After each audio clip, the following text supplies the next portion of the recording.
Bonjour et bienvenue sur la chaîne Chalagedi Motivation. Nous allons parler d'un pilier essentiel de la réussite et du bien-être, la confiance en soi. Avoir confiance en soi, ce n'est pas de l'arrogance, c'est la conviction profonde en sa propre capacité à relever les défis, à prendre des décisions et à se relever après un échec. C'est une compétence. Et comme toute autre compétence, elle doit être développée. J'ai donc condensé pour vous 12 clés puissantes et concrètes, immédiatement applicables en 4 saisons que vous pouvez intégrer dès aujourd'hui dans votre vie. Accrochez-vous, car ces outils peuvent transformer votre manière d'interagir avec le monde. Maîtriser le dialogue interne, fixer et atteindre de petits objectifs, adopter la posture de la confiance. Clé numéro 1, maîtriser le dialogue interne.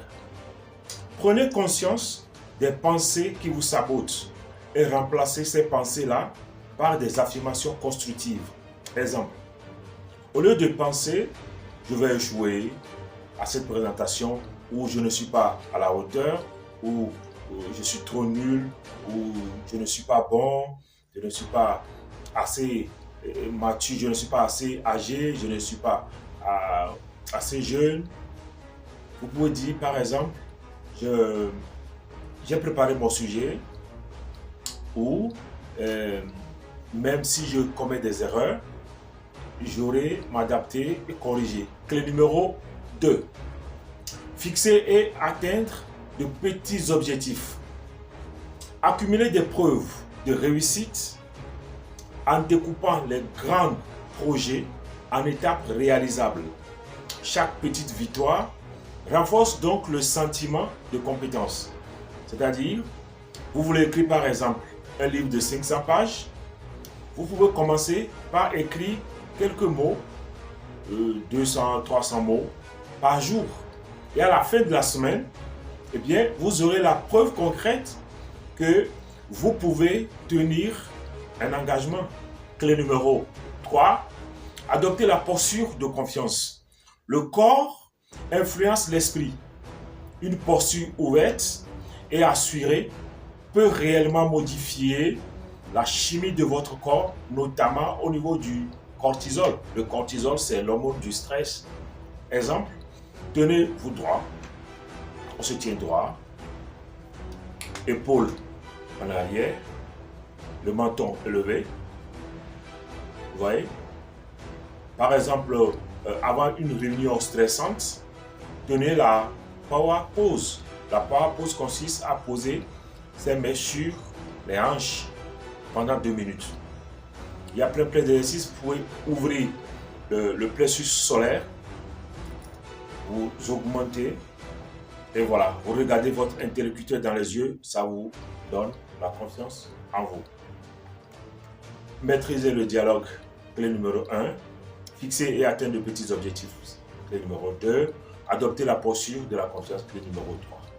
Choisissez une de ces clés, une seule, et engagez-vous à l'appliquer quotidiennement pendant les 7 prochains jours. Vous serez étonné de la rapidité avec laquelle la perception de vos propres capacités va se transformer.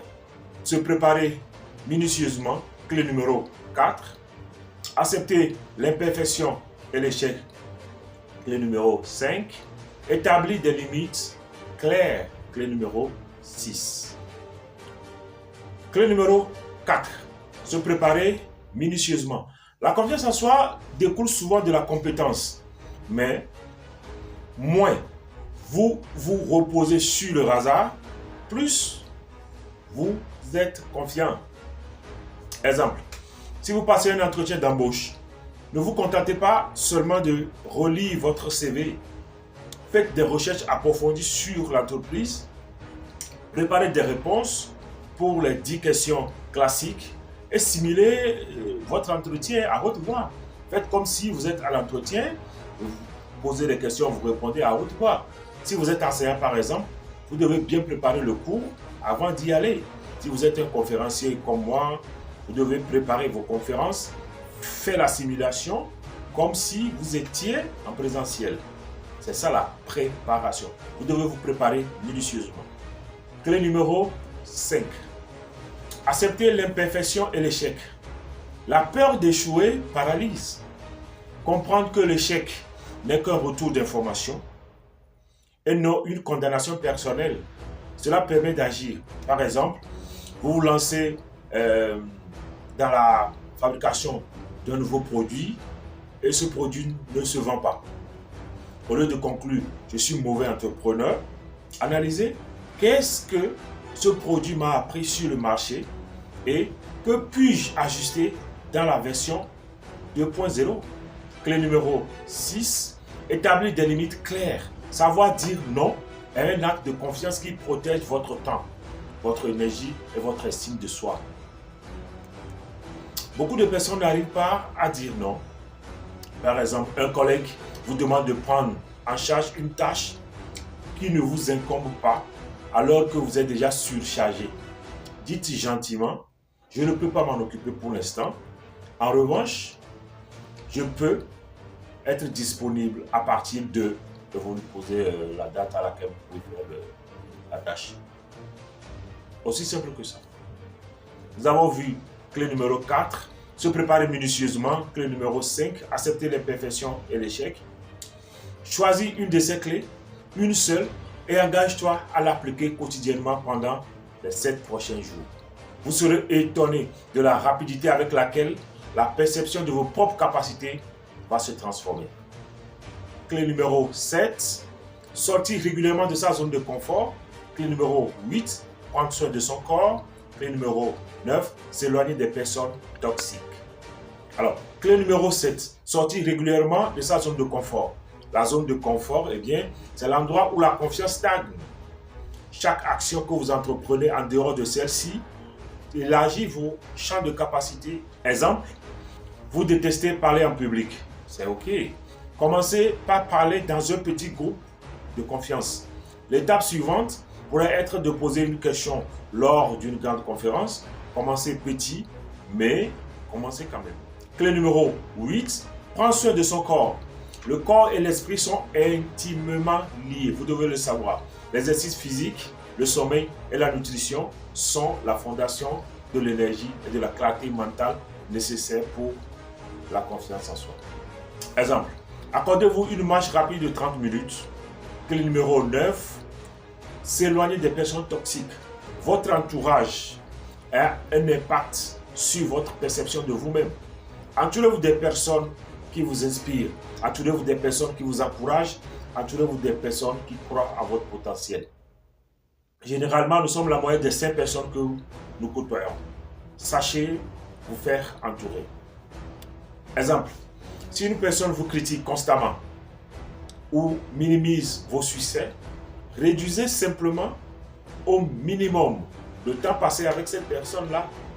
Investissez votre énergie dans des relations qui vous élèvent et non faire le chemin avec des personnes toxiques. Nous avons vu comment sortir de la zone de confort, prendre régulièrement soin de son corps et s'éloigner des personnes toxiques. Choisissez une de ces clés, une seule, et engagez-vous à l'appliquer quotidiennement pendant les 7 prochains jours. Vous serez étonné de la rapidité avec laquelle la perception de vos propres capacités va se transformer. Dites-moi surtout dans les commentaires, en dessous de cette vidéo, quelle clé allez-vous appliquer dès maintenant? La clé numéro 10, tenir un journal de réussite. La clé numéro 11, visualiser le succès. Et la clé numéro 12, agir malgré la peur. Clé numéro 10, tenir un journal de réussite. Notre cerveau a tendance à se souvenir uniquement que des échecs.